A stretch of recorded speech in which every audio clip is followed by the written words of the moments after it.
Bueno, muy buenos días. Bienvenidos a una nueva sesión de nuestra cátedra en la Universidad Finisterra.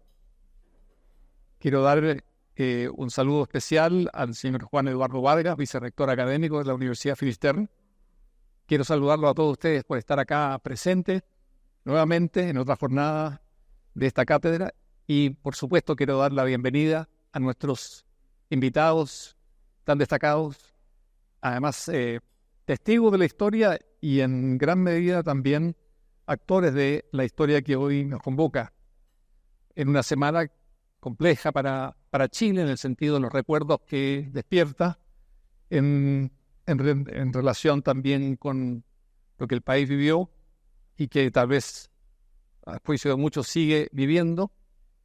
Pasamos de ser un país que lo estaba haciendo muy bien, el mejor en América Latina, a un país que para muchos está afrontando y viviendo una pesadilla de la cual me imagino todos queremos salir en el marco de la institucionalidad democrática en nuestro país y con madurez de la clase política.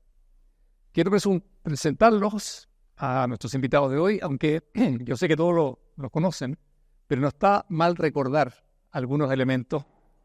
Y voy a presentar primero a Gonzalo Blumer McGever. Es talquino, nacido en 1978, casado, 3 hijos, ingeniero civil en medio ambiente y también máster en economía de la Universidad de Birmingham en el Reino Unido. Durante el primer gobierno del presidente Sebastián Piñera, Gonzalo estuvo a cargo de la División de Estudios de la Secretaría General de la Presidencia entre el año 2010 y 2013. Además, fue jefe del equipo de asesores del segundo piso, del 13 al 14. Fue coordinador programático de la campaña de Sebastián Piñera durante la campaña presidencial del año 2017. Y en el segundo mandato del presidente Piñera ejerció como ministro secretario general de la Presidencia 2018-2019 y ministro del Interior y Seguridad Pública 2019-2020, cargo que asumió 10 días después de iniciado el estallido. En el año 2021 fue candidato a la Convención Constitucional. Hoy forma parte del directorio del Centro de Estudios Horizontal y panelista de Radio Agricultura y Radio 13, y columnista regular del diario La Tercera. Es militante de Evópolis y entre sus obras se encuentra el libro La Vuelta al Área, crónica personal de la crisis del 18 de octubre, ediciones Universidad Católica, publicada el año 23 y que ya lleva 5 ediciones y para quienes no la hayan leído, la recomiendo enfáticamente. Es una experiencia que uno, como ciudadano chileno interesado en el país, debiera conocer, visto el estallido desde dentro de la moneda. Tenemos también a otra personalidad destacada, fundamentalmente por su capacidad analítica de la situación en Chile, Sergio Muñoz Rivero. Él es doctorandus en literatura por la Universidad de Ámsterdam, en los Países Bajos.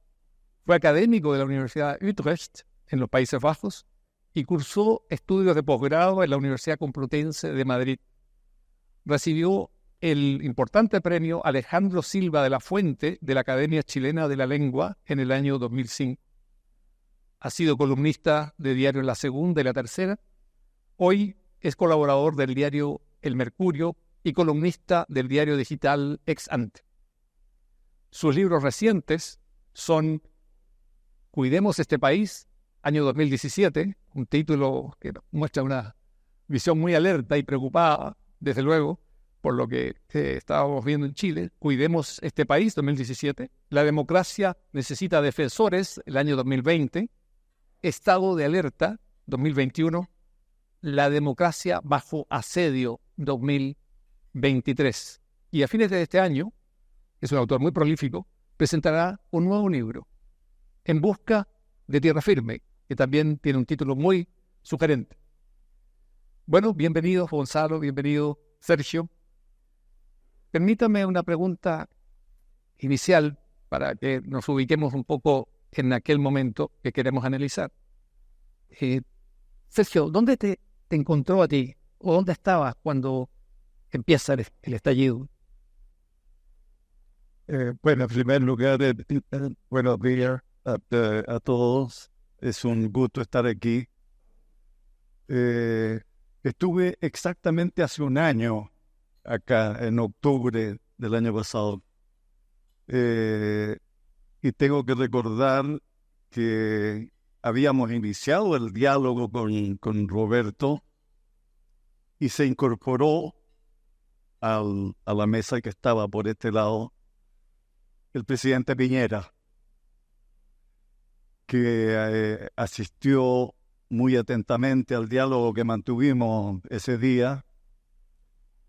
Él estaba, por supuesto, con su cuaderno Colón, tomando nota de lo que conversábamos, muy, muy atento. Recuerdo especialmente que cuando terminamos de conversar, al bajar, se acercó a saludar y me dijo, don Sergio, lo quiero invitar a almorzar porque tengo muchas cosas que contarle. Yo había estado en otro almuerzo poco tiempo antes con él, antes del segundo plebiscito. Cuando usted diga, presidente, le dije yo, muchas gracias. Fue la última vez que lo vi. Y quiero recordarlo en esta ocasión con todos ustedes.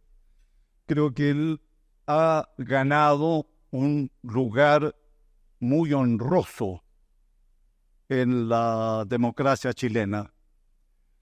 Le tocó enfrentar una experiencia durísima que ningún otro gobernante había enfrentado. Ya aquí íbamos entrando en materia, Roberto. ¿Y dónde estabas? ¿Ah? ¿Y dónde estabas? Sí. Estaba yo el día 18 de octubre visitando a mi madre, que en paz descanse. Ella falleció en el 2020 a los 95 años. Ella vivía en la Villa Portales, muy cerca de la Universidad de Santiago. Y la había visitado yo con mi esposa, a tomar un tecito en la tarde, conversando de distintas cosas. Y ella fue la que me dice, creo que está anunciado un caceroleo, una protesta, qué sé yo. Parece que tenía que ver con el alza del pasaje del metro, ¿verdad? Que había subido muchas veces antes, ¿verdad?, del pasaje del metro. Incluso entiendo que no lo definía eso el gobierno directamente. Bueno, y se empezaron a escuchar cacerolas, por así decirlo. Decidimos partir con mi esposa, nos despedimos, y ya al salir ya se escuchaba fuerte el ruido. Me llamó mucho la atención ver a una persona mayor con una piedra golpeando un poste de la luz. Era como un desahogo, no sé, era como una escena rara ver eso. Yo vivo en la comuna de Estación Central, tenía que caminar unas 20 cuadras para llegar a mi casa y la primera impresión fue llegar a la Alameda y no poder cruzar la Alameda, porque había un taco gigantesco, ya había muchos problemas y ya se escuchaban algunas explosiones. Bueno, al final pude cruzar, llegar a mi casa, vivo cerca del hospital de la Teletón, y encender la televisión y ver las noticias, lo que estaba pasando. Pude hacerme una idea de la envergadura de lo que estaba ocurriendo. Y tengo suficientes años como para comparar, como para hacerme una idea de qué dimensión puede tener una protesta o una manifestación. Recuerdo las protestas de los años 83, 84, ¿verdad?, contra el general Pinochet, las protestas nacionales de aquellos años. que eran bastante grandes, amplias, bueno, caceroleo, distintas cosas, a veces los apagones, pero nunca fue atacado el metro en aquellos años, en las protestas nacionales. Nunca fue atacado el metro. A nadie se le pasaba por la mente que había que destruir el metro, ¿verdad? Orgullo nacional, columna vertebral de la capital. Aquí estaban pasando cosas nuevas, raras y muy inquietantes. El 18 de octubre es una fecha en donde aparecen ciertas tendencias, ¿verdad?, que hacían temer lo peor. Y fue lo peor, o casi lo peor. Casi lo peor. Creo que lo he relatado en alguna parte, lo que fui derivando en ese momento de lo que veía, de lo que me iba enterando, pero lo reservaré para la siguiente ronda. Gracias, Sergio. Gonzalo, ¿dónde estabas? ¿En qué cargo estabas? ¿Cómo era el ambiente? Hola, buenos días. Primero, gracias por la invitación, Roberto. Un gusto, una alegría estar acompañado más por Sergio. A ambos, digamos, les tengo mucha estima personal e intelectual. Además, con Roberto fuimos colegas en el gabinete. Y el 18 de octubre, de esos días que han grabado en la memoria, ¿no? Como uno recuerda, por ejemplo, dónde estaba el día 27 de febrero del 2010, ¿ah? Cuando Chile jugó las finales de las Copa América, los que somos futboleros. Son de esos días que quedan en la memoria, pero esta es una mala memoria. Pero queda, y queda grabado muy vívidamente. Yo el día 18 de octubre era ministro secretario general de la Presidencia. Era un día viernes. Este año se da la particularidad que coincide el 18 con el día viernes, así que el recuerdo no puede ser más contingente, por ingrato que sea, ¿no?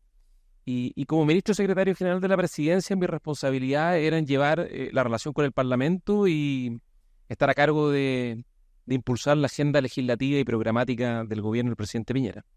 Y los viernes eran días, para mí en lo personal como ministro SECPRE, súper gratos, porque son los días que no iba al Congreso, porque martes, miércoles, jueves iba al Parlamento, y cuando uno es ministro de la SECPRE y va a un Parlamento donde está en minoría, nosotros teníamos 72 diputados y teníamos 19 senadores, 72 sobre 150, o sea, estábamos 6 votos por debajo de la mayoría en la Cámara, y en el Senado estábamos 4 votos por debajo de la mayoría. Obviamente el Congreso era un trabajo arduo, exigente, fatigante, pero venía avanzando dentro de todo. Era difícil, habíamos pasado momentos de mucha tensión en la última semana, pero habíamos alcanzado algunos acuerdos importantes con la democracia cristiana particularmente y con algunos sectores del Partido Radical, para poder hacer avanzar la reforma tributaria, que era muy importante en nuestro programa de gobierno. Lo mismo la reforma previsional. Seguimos discutiendo una reforma previsional, han pasado 5 años. Y veníamos saliendo también de la acusación constitucional contra la ministra de Educación, Marcela Cubillos, que la habíamos ganado por muy poquitos votos, ¿no? Entonces, era difícil, pero veníamos en una situación donde logramos mantener cierta consistencia política. Y ese día en La Moneda, como todos los días viernes, lo que yo hacía los viernes con mi equipo era que nos juntábamos a revisar la agenda legislativa de la semana y a proyectar la agenda legislativa de la siguiente, las urgencias que íbamos a poner, los proyectos de ley que íbamos a ingresar, tratar de prevenir por dónde la oposición iba a intentar meternos un gol, digamos, o tratar de trancarnos la pelota en nuestra agenda de proyectos de ley. Entonces, era un día que era grato porque era un día que se trabajaba en equipo. De hecho, teníamos una tradición que era el pan con palta. Siempre en la tarde nos sentábamos con una marraqueta tostada con palta, que era el privilegio que nos dábamos en La Moneda para hacer esas tardes de viernes gratas, mientras teníamos reuniones larguísimas para preparar la agenda legislativa de la semana siguiente. Y recuerdo, además, sí, que había una tensión subyacente, Roberto, que ya estaba, que a propósito de las protestas de los estudiantes en el metro, y este asalto a los torniquetes, ya la tarde anterior, el día jueves en la tarde, ya empezaron a verse expresiones de violencia al interior de las estaciones del metro que eran de otro voltaje, ¿no? De otro calibre. La gente empezó reaccionar violentamente y a destruir el interior de las estaciones del metro. No nos imaginábamos que 24 horas después la iban a quemar, ¿no? Pero ya se empezaba, ese viernes ya había una sensación de sombría. Yo por lo menos, yo en lo personal, yo tenía una sensación sombría, sin perjuicio que teníamos un día de agenda relativamente normal, ¿no? De hecho, en la mañana yo tuve una actividad con el extenista Fernando González, que fue con unos niños de su fundación, que es una fundación social que enseña a niños en situación de riesgo a practicar el tenis, a practicar el deporte. Después tuve una actividad con funcionarios del gobierno donde me tocó darle una charla sobre la marcha política y social del gobierno y del país. Me acuerdo que en esa conversación, que fue como a las 2 a mediodía, varias personas me plantearon la inquietud por las protestas que se estaban dando en el metro. O sea, no era un tema que estábamos en la luna, no. Había conciencia que teníamos problemas. En Ecuador, en paralelo, durante esos días se estaba produciendo un estallido social. Estaban tratando de sacar también con protestas muy violentas al presidente Lenín Moreno, ¿no? Que había sido vicepresidente de Correa, o sea, era un hombre de izquierda, digamos, y las mismas organizaciones de izquierda estaban tratando de sacarlo de la moneda. Yo había estado con Lenín Moreno en una cumbre presidencial en La Moneda 1 o 2 meses atrás. Era una cosa bien impensada, conociendo su talante, digamos, lo que estaba viviendo, y uno decía, chuta, ojalá que esto nunca pase en Chile, ¿no? Pero Chile es un país fome, ¿no? Estas cosas no pasan. Y yo te diría, Roberto, para ir terminando este primer relato, a eso de la 1, 2 de la tarde, las protestas en el metro ya definitivamente se tornan muy violentas. Yo salgo a esta charla que estaba dando a profesionales de gobierno, ¿no? De los distintos ministerios, y con mi equipo de prensa empezamos a mirar la televisión, y ya la violencia al interior de las estaciones está tomando un voltaje definitivamente muy peligroso. A media tarde, 3, 4, 5 de la tarde por ahí, hubo que cerrar la red de metro producto de la violencia, y pasó lo que dice Sergio, ¿no? Que la gente, 2 millones de personas, que son las personas que transitan a diario por el metro, tuvieron que empezar a regresar a sus hogares como podían, ¿no?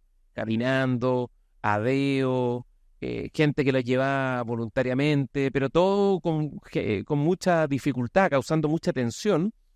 Y a eso a las 7, 8 de la tarde, ya la cuestión empieza a ponerse color de hormiga. Y yo diría que alrededor de las 9 de la noche yo estaba en La Moneda, estaba en mi oficina todavía, porque la situación ya se había tornado bien dramática. Y ahí vemos las primeras imágenes que yo por lo menos inmediatamente tomé conciencia de que estábamos empezando a vivir una etapa de nuestra historia que no habíamos vivido nunca, ¿no? Que fue lo que ocurrió a contar del 18 de octubre, con el incendio del metro y con toda la violencia, los saqueos y todo lo que pasó después. Yo les puedo relatar la lista larga, cómo estaba Chile 2, 3 días después, que era un país que estaba literalmente en llamas, ¿no? Pero eso fue, yo te diría eso, a las 9 de la noche, cuando yo por lo menos inmediatamente visualicé, aquí vamos a entrar en un camino que va a ser muy difícil y del cual no sé cómo vamos a salir. Quiero preguntarle a Sergio, ¿qué fue para ti el estallido? Pero antes de eso, quiero preguntarle a Gonzalo. Dime, en ese momento, hasta ese momento, en términos de información de inteligencia, civil, carabineros, Fuerzas Armadas, ¿qué información se disponía, de cuál información se disponía en La Moneda? Bueno, lo primero, se me olvidó contar una cosa. Sí. Yo además estaba de aniversario de matrimonio. Entonces, ese día viernes en la tarde me iba a celebrar mi aniversario. Habíamos reservado un hotel en la playa con mi señora. Íbamos a cumplir 15 años, por supuesto no celebramos nada. Este fin de semana que pasó sí celebramos 20 años, así que por lo menos seguimos juntos, ¿ah? Y pudimos celebrar como corresponde. Respecto a inteligencia, Roberto, quiero ser súper responsable, se ha hablado mucho sobre esto. Lo primero que todo, yo no era ministro del Interior, por lo tanto yo no tenía acceso a informes de inteligencia. La ley es súper estricta y las normas que rigen el sistema de inteligencia respecto a quienes pueden acceder a información de inteligencia.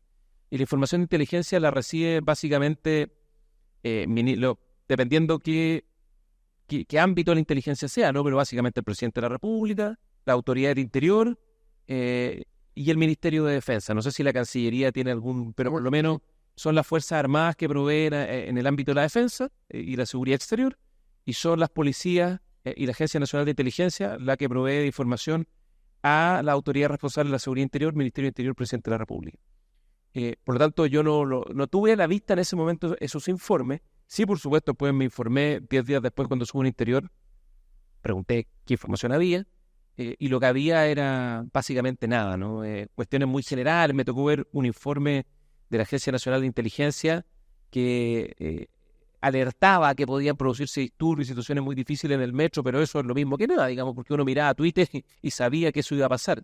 Por lo tanto, yo te diría, me atrevo a afirmar con muy poca probabilidad de error, de que la información de inteligencia relevante, útil para tomar decisiones, no había prácticamente ninguna. O sea, saber que iba a haber un ataque al metro en ciertas estaciones específicas, esa información no estuvo disponible. Sergio, ¿qué fue el estallido o cuáles son las claves que nos permiten entender o explicar lo que fue el estallido, a juicio tuyo? Vamos a entrar en terreno... Nos tiramos a la piscina. En terreno minado. La ofensiva de violencia que soportó Chile no tiene una explicación convencional, tradicional y mucho menos social, como se ha querido decir en todo este tiempo. No fue el resultado de una situación de malestar social extendido. El país no estaba en crisis, ¿verdad? O que hubiera una respuesta de los ciudadanos frente a ciertas medidas del gobierno que coartaran las libertades, medidas arbitrarias. Nada de eso. El país tenía problemas, los sigue teniendo, pero nada explicaba una reacción tan salvaje, tan brutal como la que vimos. Estamos hablando de saqueos, ¿verdad? De todo lo que se sabe, de asaltos a comisarías. Eso no lo habíamos visto, no había mucha experiencia al respecto. También ataques a unidades militares. Allí pudieron pasar cosas muy graves. La envergadura del ataque, su potencia destructiva, no tiene, insisto, explicación tradicional. Ningún partido tenía capacidad para hacer todo eso. Ninguno. Tampoco otro tipo de estructura, de organización paramilitar o algo así. Sabemos que participaron en los desmanes las tribus anarquistas, las barras bravas conectadas con el narcotráfico, los restos de la izquierda armada, y digo restos, pues los restos del rodriguismo, del lautarismo, pero eso no daba para entender todo lo que estaba pasando. Tenía que haber algo más, mucho más poderoso, porque el estallido tiene que haber costado mucho dinero, muchos millones de dólares. Hace un par de días una periodista amiga contaba que un joven que conoce a un pato malo, por así decirlo, decía que ese pato malo contaba que nunca lo había pasado tan bien como en los días del estallido, porque recibió dinero, le dieron de comer y le aportaron los instrumentos para causar toda la destrucción posible. ¿De dónde vino el dinero? ¿Quiénes planificaron operaciones mayores como la destrucción del metro? Tenía que haber algo más. ¿Qué más? Otro Estado. El golpe principal vino desde Venezuela. Y decir Venezuela es decir Cuba. Lo han confesado incluso los cabecillas del régimen venezolano. Diosdado Cabello, este mismo año, en febrero, dijo: cuando el presidente Piñera vino a invadir Venezuela, el viaje que hizo el presidente Piñera en el 2019, ¿verdad?, para encontrarse con el presidente colombiano, solidarizar con el pueblo venezolano que estaba pasando enormes carencias y tratar de que ingresaran a Venezuela alimentos y medicinas reunidos por varios países. Invasión es una explicación estrambótica. Pero Diosdado Cabello dijo: cuando vino a encabezar una invasión, validó lo que nosotros pudiéramos hacer en Chile. Lo hicieron, pues, y con la mano de obra contratada con muchos delincuentes, ¿verdad?, que el propio régimen venezolano envió a Chile. Nicolás Maduro vació las cárceles para enviar delincuentes a Chile, a Colombia, a Ecuador, a otros países. Hay mucho que investigar. Y es una pena, y dada la descripción que ha hecho Gonzalo, ¿verdad?, que nuestro país fue sorprendido con la Guardia Baja, que hasta hoy hay muchas preguntas que deben responderse. Tenemos que saber toda la verdad respecto del estallido. En algún momento tendremos que saberla. De alguna manera la verdad se va a conocer. No se podrá echar tierra a este asunto, ¿verdad? El Congreso Nacional, otro Congreso a lo mejor, no el actual, otro Congreso, y otro gobierno también, no el actual, se atreverán a llevar una investigación a fondo respecto de todo lo que ocurrió. En el libro La Vuelta Larga de Gonzalo hay varias preguntas. ¿Quién destruyó el metro? ¿Quiénes atacaron, verdad, las unidades militares o policiales? ¿Los saqueos? ¿Quiénes organizaron? Entonces hay que responder todas esas preguntas. No podemos seguir adelante sin saber toda la verdad. Y depende también de que nosotros estemos interesados en conocer esa verdad. Gracias, Gonzalo. ¿Qué fue el estallido para ti ahora desde etapas posteriores, ¿no?, de análisis, y reuniendo la experiencia del momento y más lo que se ha ido discutiendo, abordando, revelando desde entonces? ¿Qué fue para ti? ¿Hay causas? ¿Qué causas están detrás de eso? ¿Qué gatilló por lo menos inicialmente? Yo creo, como dice Sergio, que hoy día hay muchas más preguntas que respuestas. Eso es lo primero. Para mí, en lo personal, yo escribí un libro tratando de no hacer teoría, sino yo hice una crónica, ¿no? Porque para hacer teoría hay gente mucho más capacitada que lo que yo pueda estar, ¿no? Obviamente yo tengo mi interpretación, creo tener bastante información, mucha información por lo que me tocó vivir, por lo que me tocó conocer. Yo creo que lo primero es que el estallido fue un delirio hacia la irracionalidad de buena parte de la sociedad chilena. Obviamente es súper importante saber quién estuvo detrás, si es que alguien estuvo detrás, si fue Caracas, si fue La Habana, o si fueron orgánicas radicalizadas, digamos, porque obviamente hubo agrupaciones y entes colectivos que pujaron, digamos, por forzar la situación hasta el límite, ¿no? Y el límite era la caída del gobierno, y con la caída del gobierno la caída de nuestra institucionalidad democrática y de la forma en que nos organizamos política, social y económicamente en Chile. Pero para mí mucho más inquietante y misterioso respecto a lo que ocurrió el 18 de octubre es la forma en la que reaccionó la sociedad chilena. Esa es la verdad. Porque lo que uno esperaba después del ataque al metro, les voy a dar un dato. El metro en esa época tenía 136 estaciones. En la primera noche, solo en la primera noche de las 136, 77 fueron atacadas y 20 fueron incendiadas. Solo en una noche. Después, al día siguiente, hubo estaciones que fueron quemadas 2 veces, imagínense. A los 4 o 5 días del 18 de octubre, uno diría, bueno, hay una explosión de violencia y después la cosa baja porque la gente sale a protestar, porque se manifiesta contra la violencia, porque la violencia es una cuestión que en general genera mucho rechazo. Y la verdad, al cuarto día de después del 18 de octubre, la violencia solo había subido. El primer día tuvimos, el 18 de octubre en la noche, tuvimos algo así como 90, esto es estadística policial, 90 eventos graves de alteraciones de orden público. Alteraciones graves de orden público, según la clasificación de las policías, son cuestiones graves.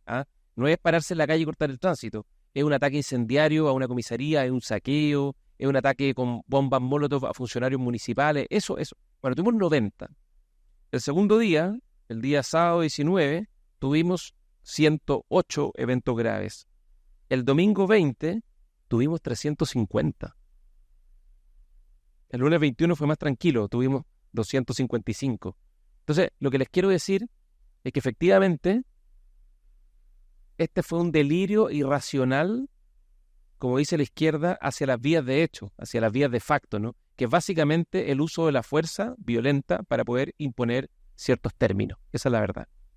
Porque lo que no hay que olvidar es que el 18 de octubre, y ese es su pecado original, por eso yo creo que ha envejecido tan mal Roberto el 18 de octubre. Todas las encuestas muestran que la gente hoy día lo mira con distancia y los que lo apoyaban le hacen la desconocida. Pero el pecado original del 18 de octubre es que nace de la violencia. No nace de un acto represivo del gobierno, ni nace de un acto abusivo, ni como decía Sergio, de una conculcación de libertades, sino lo primero que se produce es una explosión muy violenta y después paulatinamente, por algunos días, por algún periodo, por algunas semanas incluso, empieza a aparecer gente en las calles y en algún minuto muy masivamente. No hay que olvidar que hubo 1 millón de personas en Plaza Italia protestando contra una serie de cuestiones que se consideraban que estaban mal, ¿no? Y que yo creo que eso es legítimo, forma parte de la democracia, expresar aquellos dolores que a la gente le impiden tener una buena vida. Pero el problema de todo esto es que una cuestión que puede ser muy legítima, ¿no? Que es como interpelar a la dirigencia y a la élite para que haga cambio, amparado en la violencia, por lo menos para mí pierde toda legitimidad.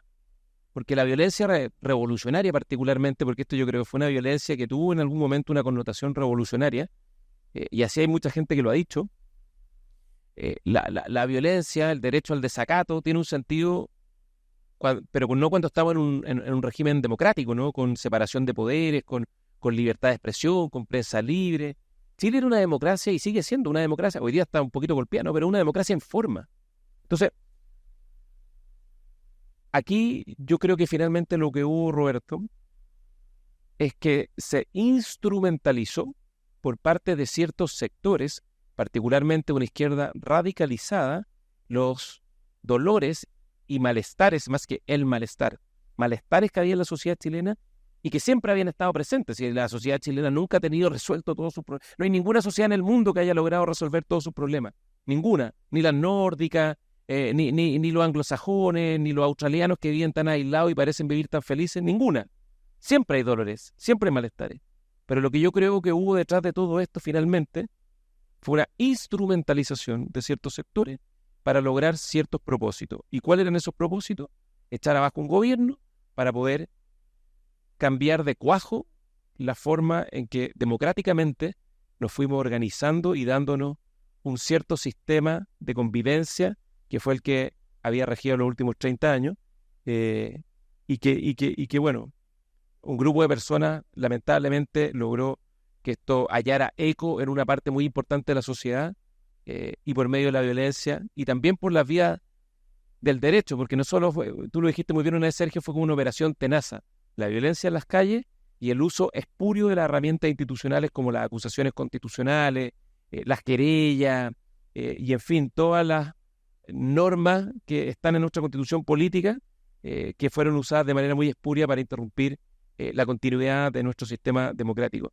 Yo termino esta parte con una cuestión que por eso a mí me gusta, no es que me guste, me parece importante apuntar a la responsabilidad de los chilenos, ¿no?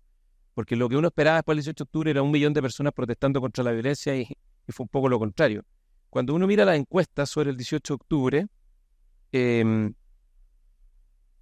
ese momento, la encuesta CEP del año 2019, el 55% apoyaba las protestas, con toda la violencia que traían aparejadas, porque esto de que había protestas pacíficas y otras violentas, eso no es verdad.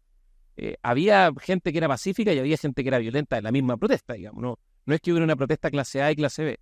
Bueno, 55% la apoyaba, hoy día es 23%.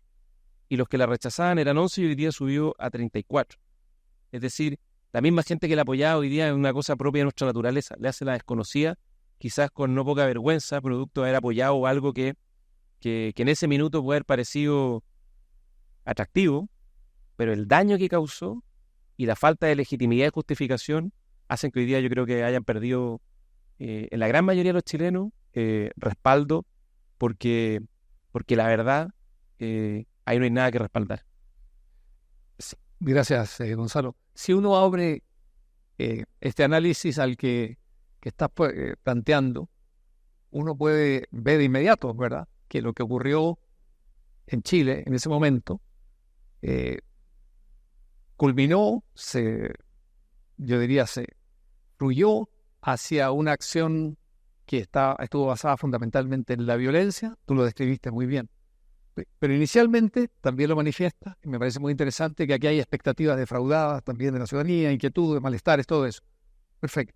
La pregunta que a mí, y se la quiero hacer a Sergio, me preocupa más, es esta izquierda dura, dentro de ella el PC, el Frente Amplio y otros sectores moderados que prefirieron callar ante lo que estaba ocurriendo, la violencia. Esta izquierda tiene una gran lección acá. Es posible, a través de una acción de este tipo, llegar incluso al poder, con un gobierno por lo menos cercano, vamos a decirlo así. Y ahí va mi pregunta, Sergio. Esta izquierda que hoy se distancia de lo que fue el 5, guarda silencio, no quiere recordarla ni celebrarla, ¿ha aprendido la lección? En el sentido que ha vuelto a recapacitar y decir, el único arma, o la única arma que vamos a utilizar es la vía electoral, o es una izquierda que aprendió en el otro sentido la lección de decir, vamos por las dos vías, la electoral, cuando ganamos y tenemos la mayoría asegurada, y vamos por la otra, de las calles, las masas en las calles, cuando salga un gobierno que no sea de nuestro color. ¿Quién está detrás de todo esto? ¿Quién definirá esto? No sé si me entiende, porque hay un peligro gravísimo. A ver, hay un sector de la izquierda que dice, miren lo que se logró, si nos salvó, o sea, o nos perjudicó, dice la izquierda, la pandemia, porque la pandemia terminó. Entonces, ¿cómo lo ves tú? ¿Cuál es el panorama que la izquierda va a desarrollar ahora? Yo espero que este aniversario del estallido antisocial permita entrar en el debate respecto de cómo actuaron las distintas fuerzas políticas, por cierto. Es muy interesante la pregunta que hace Gonzalo respecto de por qué la gente aparentemente apoyaba, ¿verdad?, las protestas. Claro, porque cuando las fuerzas políticas se retraen y no realizan pedagogía política, pedagogía democrática, y el punto principal es que la violencia política es inadmisible en condiciones democráticas. Si eso no está claro, la gente se deja llevar, pues. Y veíamos a los parlamentarios del 2019 alentando la violencia, los comentaristas de la televisión haciendo lo suyo, algunos profesores universitarios, columnistas incluso destacados, ¿verdad?, que parecían, ¿verdad?, ir con la ola, era el momento de la exaltación, ¿verdad?, de la definitiva justicia. Y los jóvenes que conocen poco de la historia llegan a creer que de las cenizas de la sociedad puede surgir un orden más justo. Tienen mucho que conocer, mucho que aprender. Y los que podrían enseñar, hay algunos parlamentarios veteranos, Gonzalo los conoce, ¿verdad?, hombres de 80 años, ¿verdad?, y que estuvieron silenciosos, callados, no contestaban los teléfonos a los requerimientos de la moneda, porque en la primera etapa me lo contó la ruleta, ¿verdad?, los intentos por dialogar con algunos parlamentarios, con algunos gente con los que había cierta relación, no contestaban los teléfonos, parecían estar escondidos, estaban aterrados. Los parlamentarios estuvieron aterrados en todo ese tiempo, dispuestos a aprobar en el Congreso cualquier cosa, la convención con las características que nació la convención, ¿verdad? Escaños de raza y todo aquello, era el producto de parlamentarios que no estaban sirviendo a la República, claramente. Estaban preocupados de proteger su pellejito, sus cargos en realidad, sus cargos, sus puestos, qué sé yo. Y la República empezaba como a desvanecerse. El Partido Comunista se entusiasmó en los días de octubre. Se entusiasmó con la posibilidad de aplicar todas las formas de lucha y llevar adelante la política, la llamada política de rebelión popular, que no fructificó en los años 80. Esta vez, claro, había que hacerlo contra un gobierno democrático, ¿verdad? Y por eso es que el señor Teillier, que en paz descanse, jefe del Partido Comunista, al día siguiente, el día 19 de octubre, es el primero que pide la renuncia del presidente Piñera. Era como si estuviera cumpliendo su parte del guión, su parte del libreto. El Partido Comunista se entusiasmó con la posibilidad de una salida de fuerza, el derrocamiento del gobierno.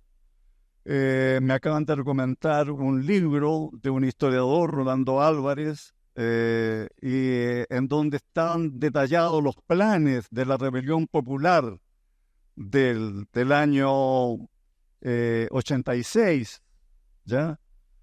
Y que al parecer fueron reactualizados ahora para el 2019, ¿ya? Fue vergonzosa la actitud de la antigua Concertación. Vergonzosa. Yo no creo que Álvaro Elizalde, que era presidente del Partido Socialista, Heraldo Muñoz, que era presidente del PPD, Fuad Chaín, presidente de la Democracia Cristiana, no recuerdo el nombre del presidente del Partido Radical, bueno, que firmaron la declaración del 12 de noviembre, donde poco menos que proponían el asalto al Palacio de Invierno por los bolcheviques o algo así, poco menos, ¿verdad? Ya partió el proceso constituyente en las calles y solo queda... ¡Qué vergüenza! ¡Qué vergüenza! Habría que... Es una pena que los periodistas desperdicien algunas oportunidades, ¿eh? Para llevarle a estos señores y a otros. Usted, 5 años después, ¿qué puede decir respecto de esto que usted firmó el 12 de noviembre? El día del paro oportunista de la CUT, para echarle más leña al fuego. El día en que fue quemado el templo de la Veracruz, en el barrio Las Tarrias, en que pasaron muchas cosas.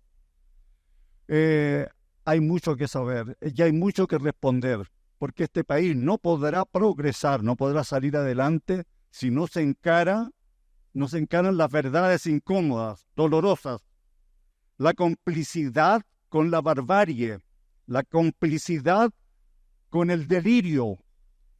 La democracia afortunadamente resistió. Afortunadamente tenemos un país resistente, pero aquí no pueden andar caminando con cara de inocentes, aquellos que actuaron de la manera bochornosa en que lo hicieron en aquel tiempo. Hay que pedir cuentas también. Sergio.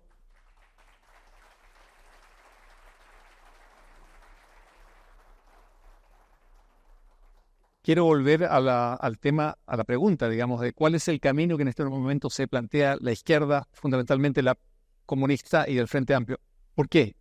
Porque hemos olvidado que la izquierda, en términos de sueños, de ideales, de utopía, viene de una derrota de la cual todavía no se recupera. No voy a entrar en los detalles del año 1989 a partir de la caída del muro de Berlín, la destrucción, la desaparición de la Unión Soviética, la aparición de Rusia con sus afanes, ¿verdad? Que como un país referente para la izquierda es muy complicado. El hecho de que en América Latina tenemos como modelo de izquierda hoy a Cuba, Venezuela, Nicaragua. Y además, que si te quedan modelos que buscas en el África, bueno, ya no te quedan, pero lo buscas en el Asia, tienes a China, que es una China gobernada por un partido comunista, pero del sistema capitalista, economía de mercado. Y Vietnam, que fue también un símbolo de la resistencia, ¿verdad?, de la izquierda a nivel internacional tiene la misma política del Neumoe, que es privatizar inversión extranjera. ¿Qué pasa con esto? Surge la falta de utopía, falta de sueño, falta de algo que ofrecerle al país. Y por eso yo vuelvo a lo mismo. Esto que pasó el año 18, el 19, ¿qué efecto tiene con su resultado en el PC y en el Frente Amplio? El PC y el Frente Amplio, como carecen ya de ideales, de modelos, están dispuestos a decir, vamos a las elecciones y ganamos, cuenta el voto. Si la perdemos, nos vamos a la calle. En ese trance vamos a entrar como país, que sería gravísimo. Creo que es un gran tema, creo que está abierta la discusión. No sabemos qué va a pasar con el bloque gobernante. Tal vez no sobreviva al gobierno de Boric, el bloque gobernante. Habrá que ver. Yo espero que el Partido Socialista y el PPD, los radicales, las mujeres cristianas, reflexionen seriamente. ¿Quieren ofrecer un camino confiable a los chilenos? ¿Quieren dar seguridad? Bueno, eso significa separar aguas de la izquierda golpista. Repito, izquierda golpista. Tienen que separar aguas necesariamente. ¿Qué va a pasar con el Frente Amplio? No sabemos. No es lo que era, parece, el Frente Amplio. No. En 2 semanas más vamos a ver cuánto pesa cada cual. Cuánto pesa cada cual, cada partido, ¿verdad? Hacia adelante necesitamos tener mucha claridad respecto de qué está proponiendo cada fuerza política. No puede haber cosas en la nebulosa. Hay un problema prioritario, la seguridad pública, ¿verdad? La seguridad pública, el avance de la criminalidad en nuestro país. La fuerza política que aspire a gobernar tiene que dar una respuesta contundente respecto de ese asunto. ¿Qué está dispuesta a hacer? Y aquí las miradas van, desde luego, hacia la centro-derecha, ¿verdad? Que aparecen las encuestas con la primera opción de poder gobernar. En alguna entrevista yo me refería, respondiendo a una pregunta, que alguien decía, bueno, lo que pasa es que si la derecha vuelve a gobernar, vendrán los estallidos, qué sé yo. Claro, si se está en esa actitud, ¿verdad? Timorata, medrosa, ¿verdad? Si ese criterio prevalece en la centro-derecha, o en la derecha en general, ¿verdad? De que no podemos gobernar porque van a venir de nuevo los vándalos. Si prevalece ese criterio, bueno, es mejor que se dediquen a otra cosa, pues. Que no compitan, claro, que no compitan. Para hacer política hay que amarrarse los pantalones. Para hacer política hoy en Chile hay que amarrarse los pantalones. Hay un desafío concreto en el plano de la fuerza. Necesitamos que las instituciones policiales sean más fuertes, tengan mayores atribuciones y tengan respaldo político, institucional, naturalmente. Y los militares tienen que colaborar, por supuesto, en asegurar que la ley vale en todo el territorio. No puede haber zonas del territorio nacional que escapen al control del Estado. ¿Qué pasa con Temucuicui, por ejemplo? ¿O qué pasa en el norte? El Estado tiene que asegurar el control de todo el territorio. Entonces, no me quiero escapar a la pregunta, al emplazamiento que hace Roberto. Queremos ver qué pasa con la izquierda. No hay que descartar que en el propio Partido Comunista haya inquietud por todo lo que ha pasado en el último tiempo. No hay que descartarlo. No hay que descartar las posibilidades de cambio en la gente. Vaya si yo lo sé. Las posibilidades de cambio. Tienen un congreso, podrían plantearse ahí ciertas discusiones. No les conviene ir por el lado de la violencia. Sacarían muy mal las cuentas si pensaran que por ese lado al Partido Comunista pudieran, digamos, convenirle las cosas. No, sacan muy mal las cuentas. creo que están tratando de adaptarse. Han cometido todo tipo de errores, ¿verdad? Aparecen hoy como el partido de Nicolás Maduro. Ya no es muy digno eso. El Frente Amplio también tiene que pensar qué quiere representar hacia adelante, ¿verdad? Porque después de la experiencia de estos años, ¿verdad? Estos jóvenes redentores que llegaban a enseñarnos acerca de cómo había que conducir el país, y ocurre que necesitaban aprender sobre todo muchas cosas, aprender muchas cosas. Alguna gente dice, no, si Boris se ha moderado, ha aprendido muchas cosas. Bueno, uno esperaría que los futuros gobernantes aprendan antes de llegar a gobernar ciertas cosas fundamentales, antes, no que las aprendan mientras están allí instalados en la moneda. De todas maneras, cualquiera sea la evolución de aquella izquierda, ¿verdad?, sospechosa, dudosa, y lo que pase con la centroizquierda, el resto de la sociedad tiene que definir también un camino. Creo que el país tiene buenas posibilidades de salir adelante, buenas posibilidades, pero tenemos que ser capaces de reparar la brújula, porque el país ha ido, ¿verdad?, zigzagueando y no puede ir de estallido en estallido, ¿verdad? Necesitamos estabilidad, gobernabilidad, defensa de la democracia. Gracias.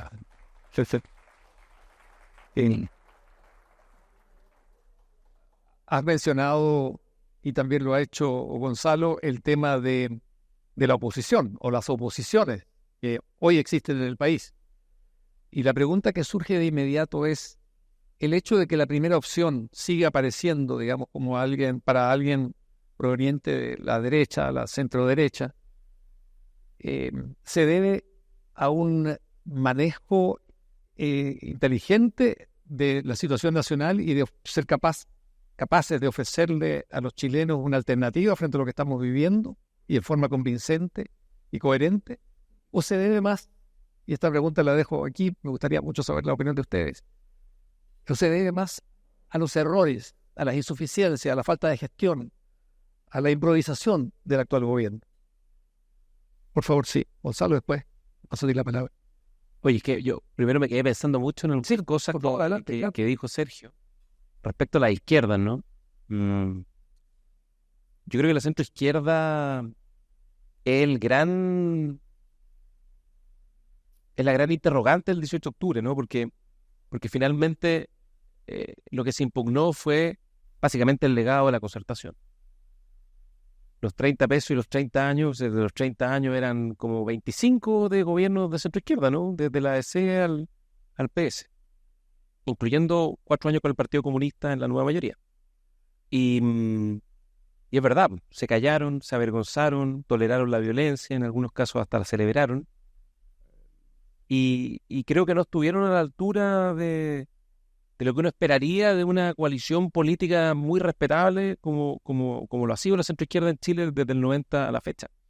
Y es verdad, pues agacharon la cabeza como el avestruz y se escondieron. En muchos momentos, no siempre, naturalmente. Yo me acuerdo anécdotas. Líderes importantes de la centroizquierda, cuando yo les pedía que nos reuniéramos para buscar salidas políticas al conflicto, decía, perfecto, conversemos, pero o fuera de la moneda, porque yo no puedo ir a la moneda, o mándame un auto y entro por el subterráneo de la moneda para que no me vean. Esa, a mi juicio, es como la evidencia más flagrante de la renuncia al liderazgo político. O sea, cuando no quieres que te vean entrando a la casa de gobierno, del gobierno electo por todos los chilenos legítima y democráticamente, eso por lo menos a mí me impactaba mucho. Y lo peor es que además no había alternativa, había que enviarle el auto porque era necesario tender puentes y conversar.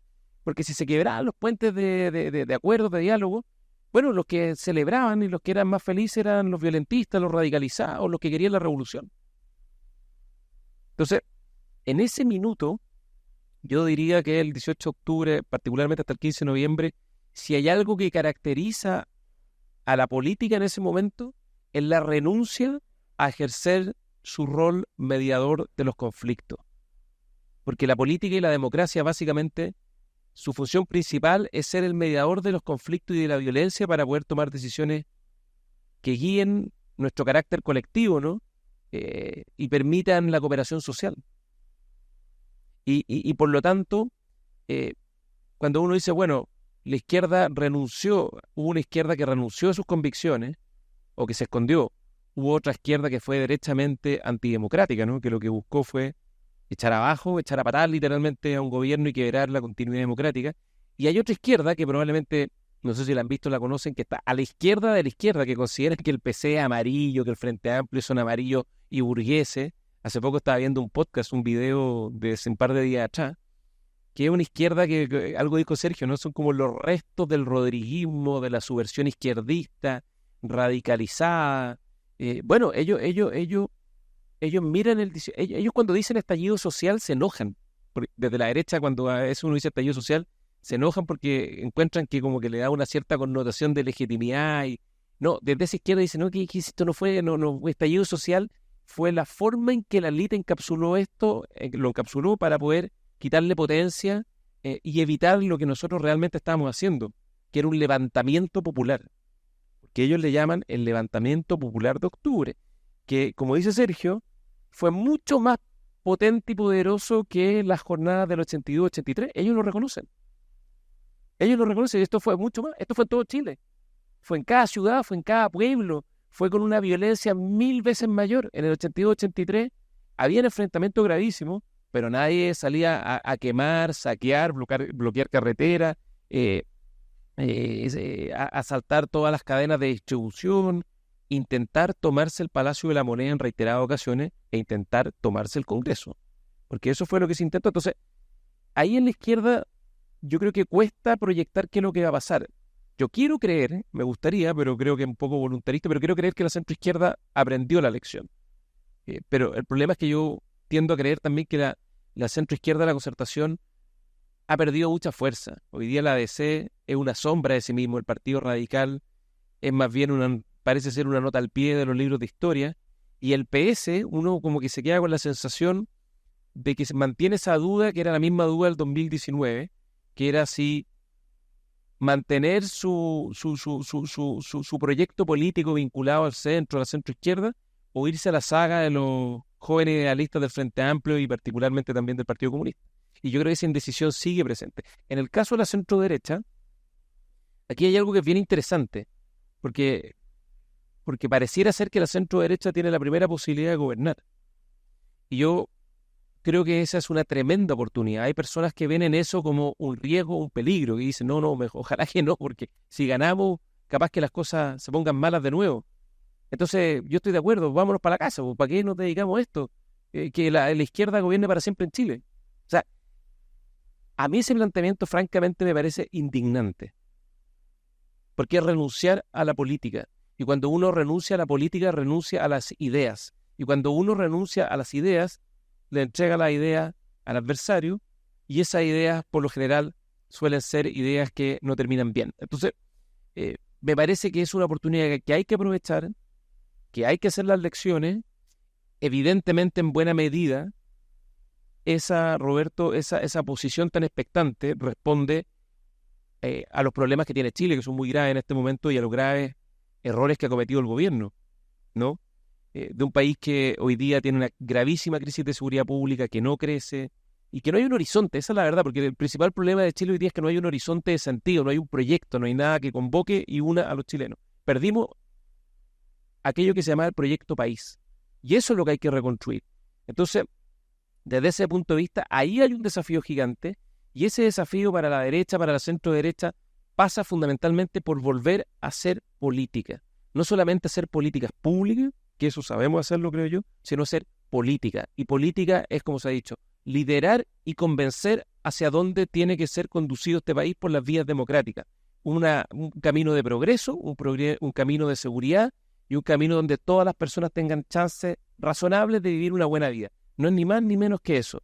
Y eso que está ahí, creo que dejarlo pasar sería un error, porque tiendo más bien a creer que en la izquierda esta reflexión no ha sido del todo sincera, y por lo tanto, cuando cambien las condiciones probablemente vuelvan a las mismas andanzas, quizás no toda la izquierda, pero buena parte de la izquierda. Y en ese sentido, yo creo que hoy día, lejos el mayor desafío que tiene la derecha, la centro-derecha, es consolidar una base política de apoyo para el próximo gobierno. Porque lo que sí no puede pasar es que volvamos al gobierno y al final los parlamentarios vayan para cualquier lado y los partidos vayan para cualquier lado. Porque finalmente eso es lo que nos pasó después del 18 de octubre. Tuvimos un momento donde la coalición mantuvo una cierta disciplina, pero pasado lo peor, ¿no? Pasado vino el acuerdo constitucional, bajó un poco la presión, después vino la pandemia y ahí cundió el desorden, cundió la falta de liderazgo y la falta de proyecto, y el presidente Piñera lo dejaron solo. Y eso generó gravísimos contratiempos que hicieron mucho más complejos los problemas que ya eran muy complejos que enfrentaba Chile. Entonces, yo te diría que ese es el desafío, porque hoy día existe el liderazgo, pero consolidar un proyecto político que sea capaz de estar a la altura de esos liderazgos, me parece que ese sí es el gran desafío que tiene la derecha por delante.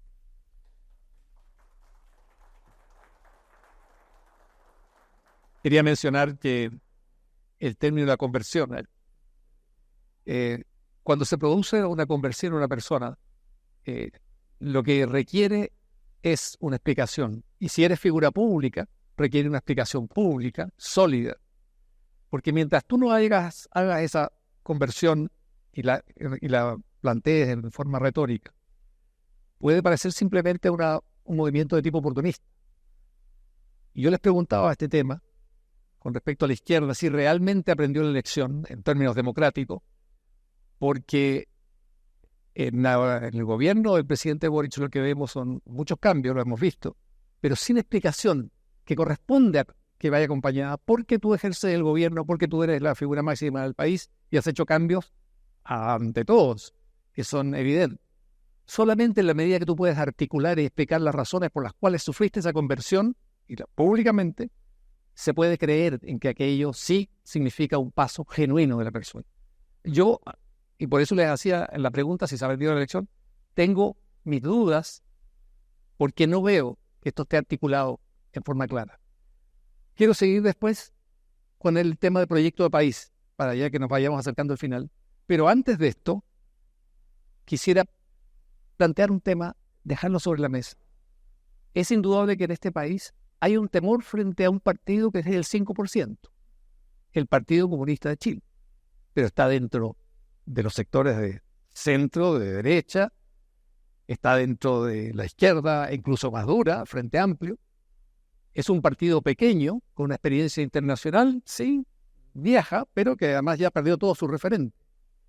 Y que adora y admira y celebra dictaduras, entre otras, ¿verdad? La de Fidel Castro, la de los hermanos Castro, 65 años, y Corea del Norte. Entonces, y lo vemos también en el término de las líneas rojas que ha trazado claramente el PC con respecto, en política exterior, con respecto a países que se deben mencionar y no se pueden mencionar, y que complican incluso al presidente de la República. Quiero preguntarte a ti, ¿qué se debe? ¿De dónde viene este temor que existe? Porque es innegable en Chile. ¿Y en qué se sustenta, digamos, como para que se tenga ese temor frente a lo que hace el PC, decide el PC, orienta el PC? ¿Dónde está su fuerza? Porque no es electoral. ¿Dónde está la fuerza? Por favor. Sí, en otro diálogo en el que estuvimos con Marcos López, también había una pregunta de ese tipo. Creo que se ve al Partido Comunista más grande de lo que es, con mayor poder del que realmente tiene, ¿ya? Mucho peor es aquellos que andan viendo comunistas por todos lados, digamos, no discriminan, no diferencian, no matizan, ¿verdad? Uno ve ciertos videos en YouTube, claro, y da la impresión de que todos fueran comunistas. No, es indispensable matizar. Hay varias izquierdas de partida, como hay varias derechas, evidentemente. Hay que precisar.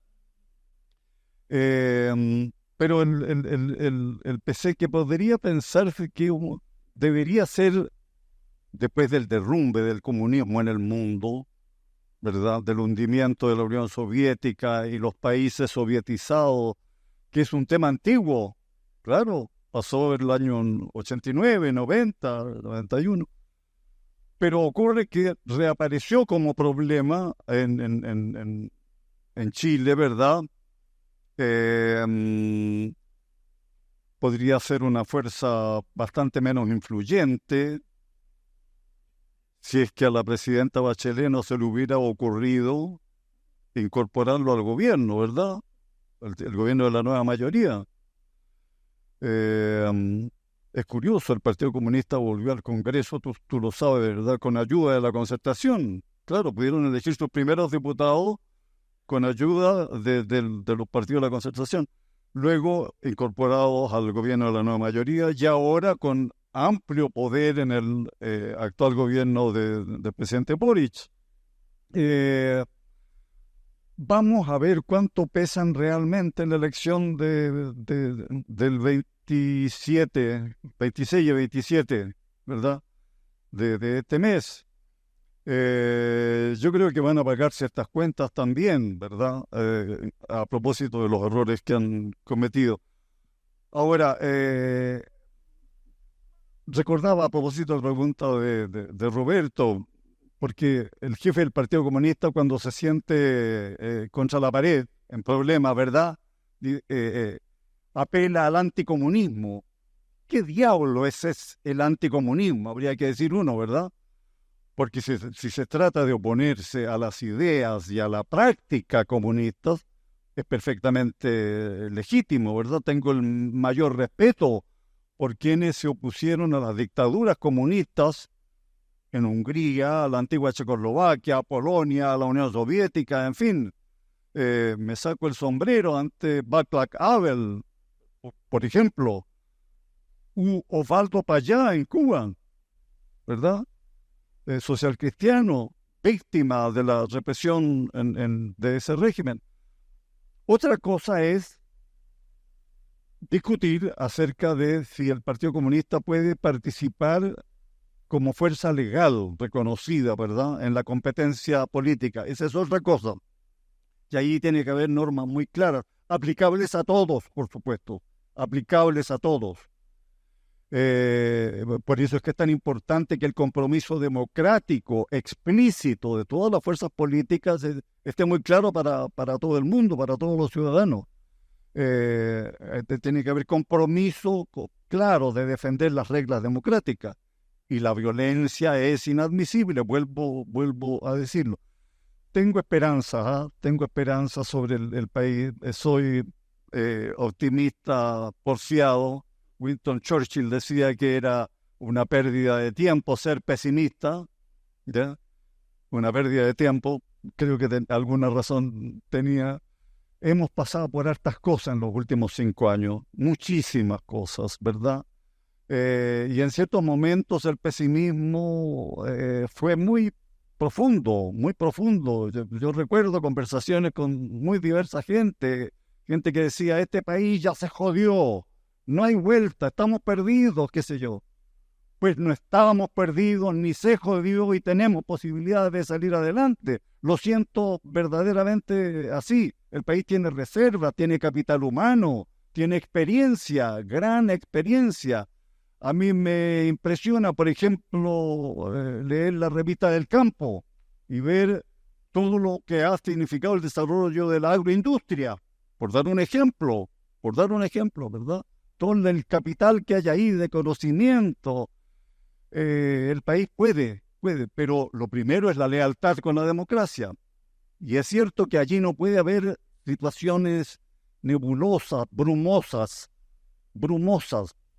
No me gusta tampoco escuchar por allí cuando algunos dicen frente a todo esto, frente a los problemas de seguridad pública, ¿verdad?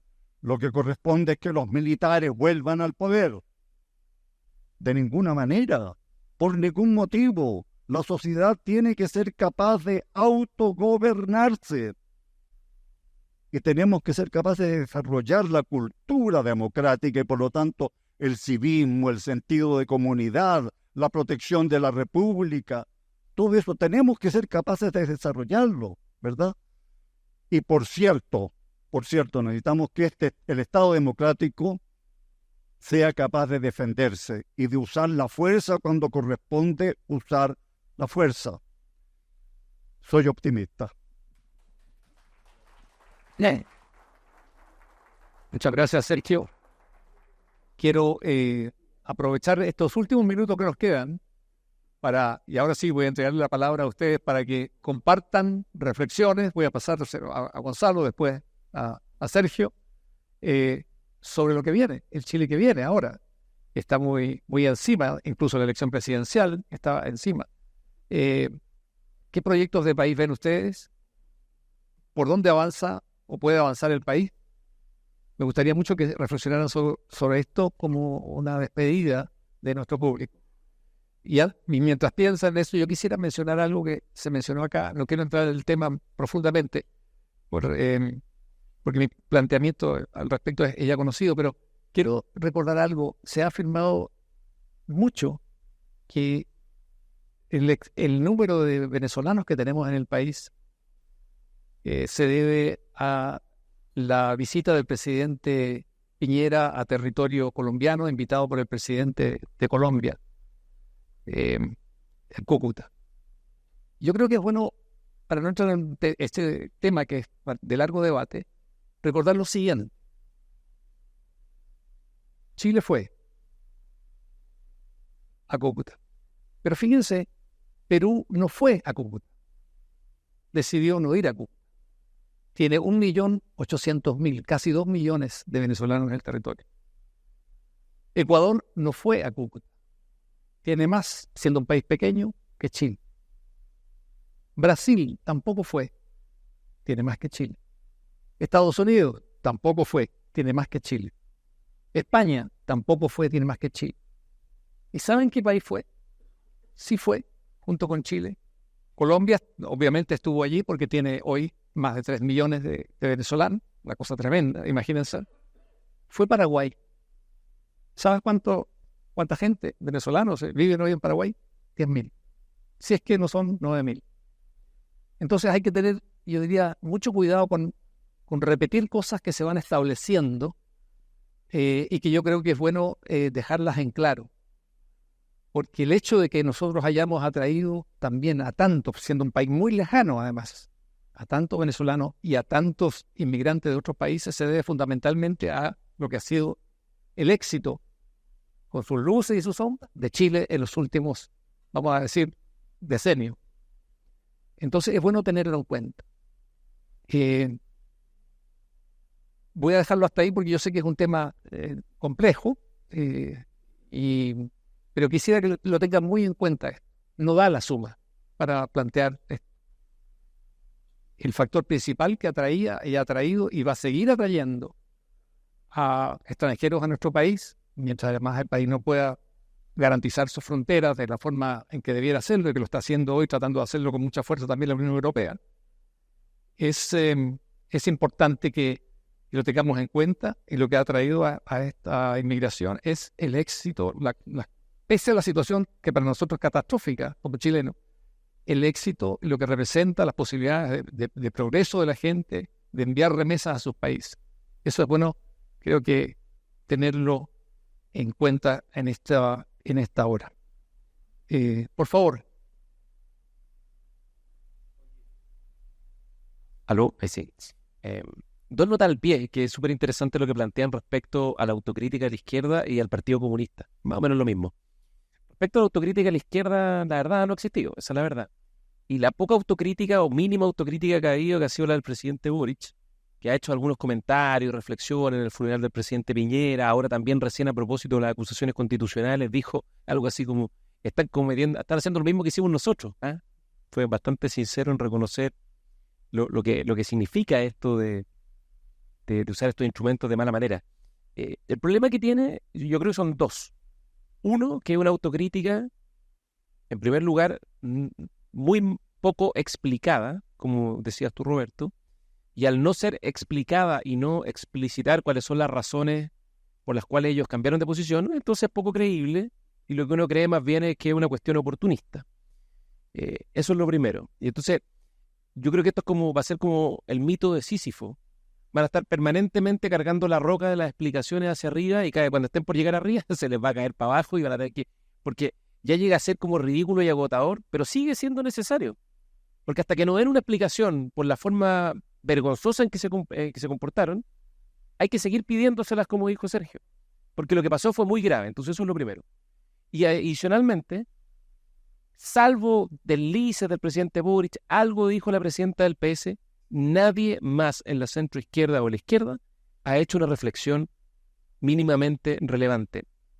Y es una cuestión bien increíble, porque la izquierda es muy buena para reflexionar, es muy buena para escribir, es como su hábitat natural, la autocrítica, la reflexión, y no han dicho nada. Y yo creo que no pueden o no dicen nada porque les da vergüenza, porque miran para atrás y no pueden creer la forma en que se comportaron. Y respecto al PC, yo por lo menos no le tengo ni un miedo al PC. Creo que en mi generación tampoco. Lo que pasa con el PC es otra cosa. Con el PC, más bien, lo que hay es una duda bien existencial respecto a qué tan cierto es su compromiso democrático. Ellos dicen, bueno, nosotros somos un partido que va por los 100 años, que fuimos prácticamente siempre un partido en la legalidad, que participó de las instituciones republicanas. Claro, pero pareciera que el PC lo que tiene es que tiene dos libretos para actuar en democracia. Tiene un guión cuando las cosas son de cierta manera y tiene otro guión cuando las cosas son de otra manera. Y eso fue lo que pasó el 18 de octubre, ¿no? Que guardaron el guión de la buena conducta democrática para sacar el guión de la conducta revolucionaria. Y hasta el plebiscito del 4 de septiembre, ese guión fue el que tuvieron sobre la mesa. Entonces, eso es un problema. Eso es un problema, esa es la verdad. Yo recuerdo, por ejemplo, haber ido al Congreso después del viernes, como el 18 de octubre fue un viernes, se produce toda esta conmoción. El sábado el presidente Piñera anuncia la rebaja de los 30 pesos de un proyecto de ley, ¿no? Y me tocó a mí ir a defenderlo al Congreso, ¿ah? Y fui solo porque, por supuesto, nadie quería ir. Yo era ministro secretario general de la presidencia, así que no podía escabullir la obligación. Y fui un día domingo al Congreso a mediodía. Fue una cuestión terrible, la carretera lleno de barricadas, encapuchados, parecía otro país, digamos. Era otro país. Y llego al Congreso y nunca me voy a olvidar. Un destacado diputado comunista, que hoy día es senador, no voy a decir su nombre, pero muy fácil de identificar, y que presidía la Comisión de Hacienda, por lo tanto tenía un rol. Era una persona con la cual yo, como ministro secretario general de la presidencia, tenía que relacionarme con todas las bancadas, independiente si me gustaba o no, era mi pega. Y él era el presidente de la Comisión de Hacienda. Y nunca me voy a olvidar que ese día, que era 20 de octubre, él y lo que transmitía era otra persona que lo que era el 17 de octubre. O sea, los comunistas, hasta cierto punto, después del 18 lo que hicieron fue como o sacarse la capucha o ponerse una careta, no lo sé, o elijan ustedes. Y esa fue una cuestión que a mí me impresionó mucho, porque es cierto que hubo dirigentes de la izquierda, de la centroizquierda, que se comportaron de mala manera, que no tuvieron mucha lealtad democrática, que escondieron la cabeza como la avestruz, pero al final se podía conversar. Aunque fuesen privados, entrando por el subterráneo de la Moneda con los vidrios polarizados, al menos se podía conversar. Entonces, ese es el problema del PC.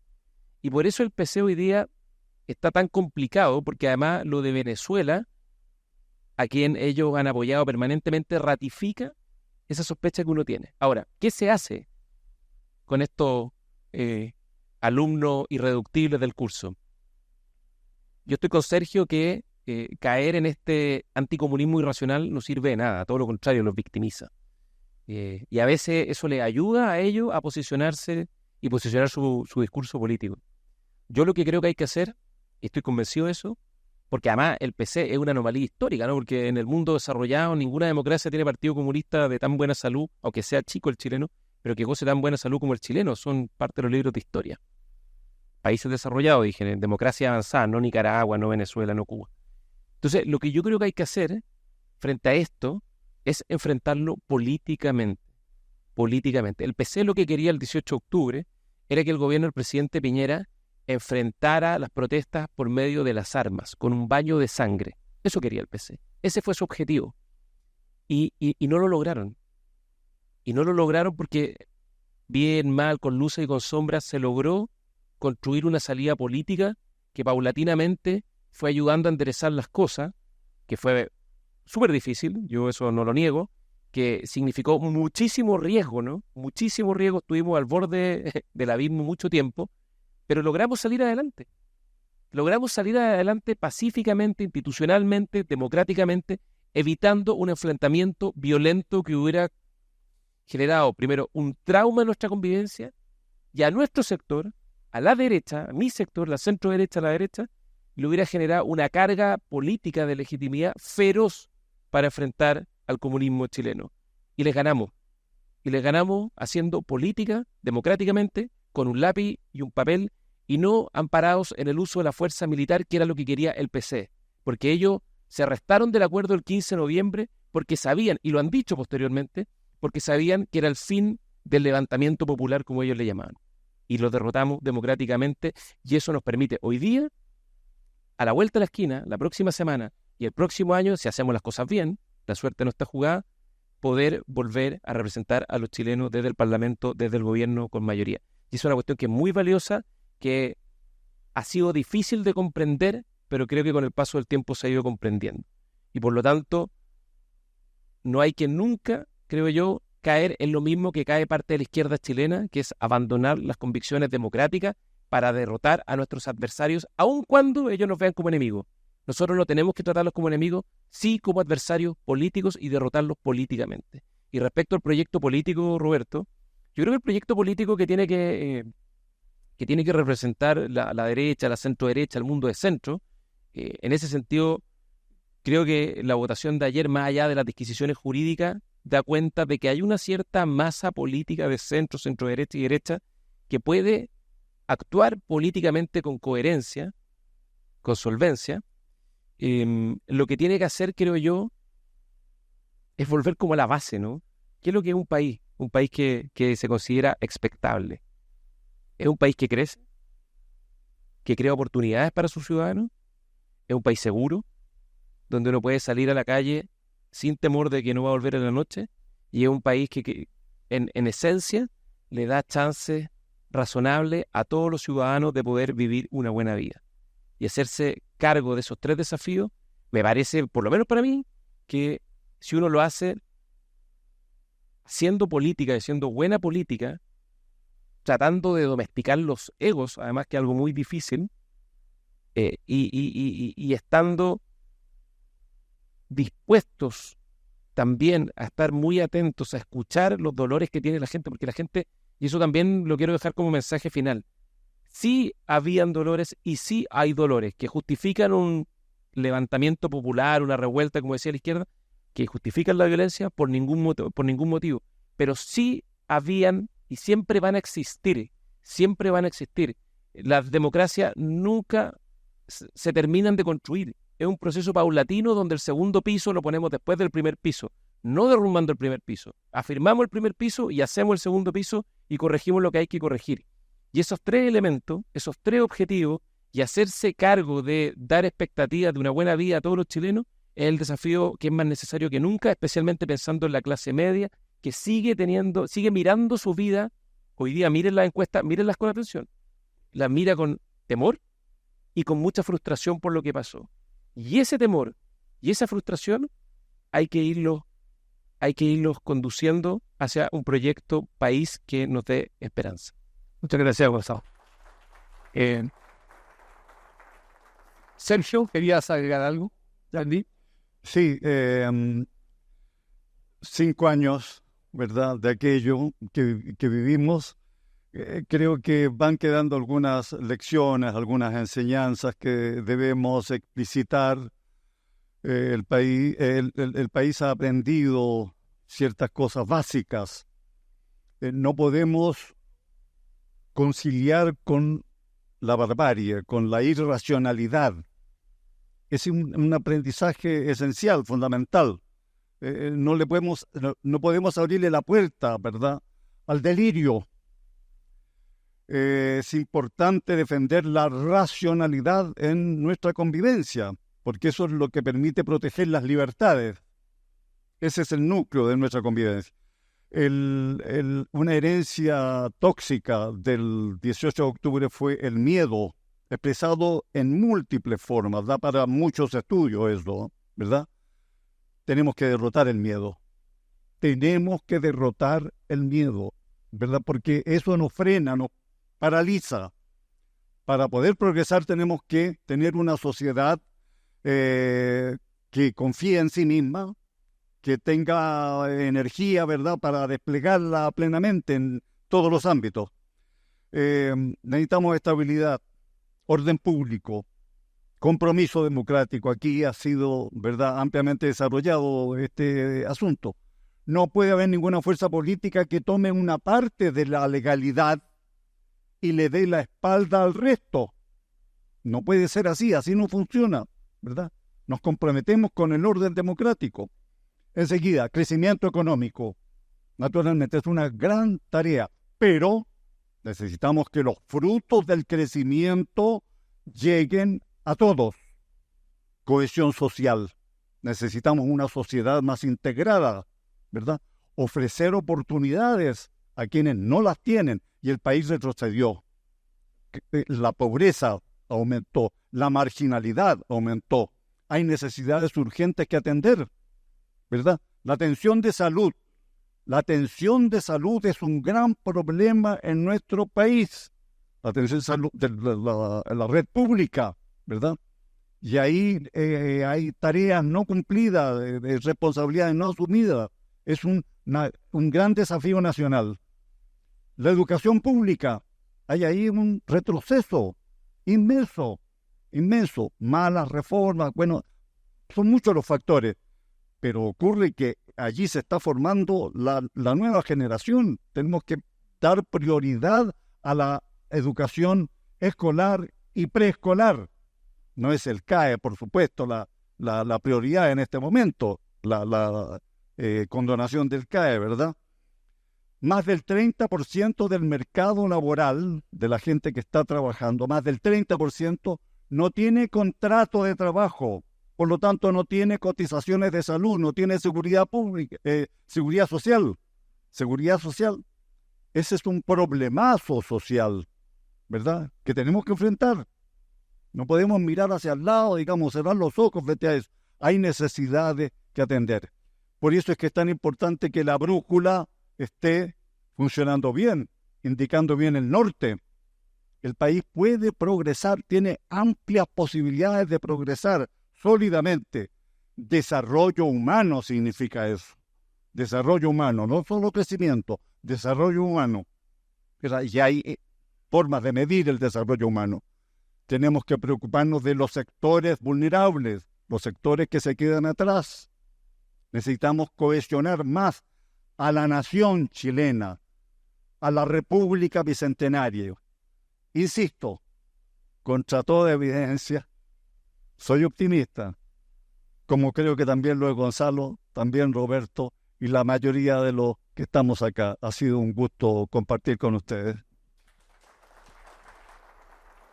Bueno, muchas gracias, Sergio, muchas gracias, Gonzalo, por la participación. Quiero resaltar la importancia de conocer ahora directamente a través de sus libros, sus últimos libros, esta temática que hemos estado abordando, La Vuelta Larga, de Gonzalo, y La Democracia Bajo Asedio, que es el último libro tuyo sobre este asunto. Quiero agradecer a ustedes la presencia, la asistencia. Son 14 años que llevamos como cátedra en la Universidad de Finisterra, un espacio donde las ideas sí importan y nos interesa además saludar, conocer a las personas que invitamos y queremos a través de ellas, aprendiendo, conocer también mejor los problemas nacionales y los temas internacionales. Muchas gracias. Hasta la próxima.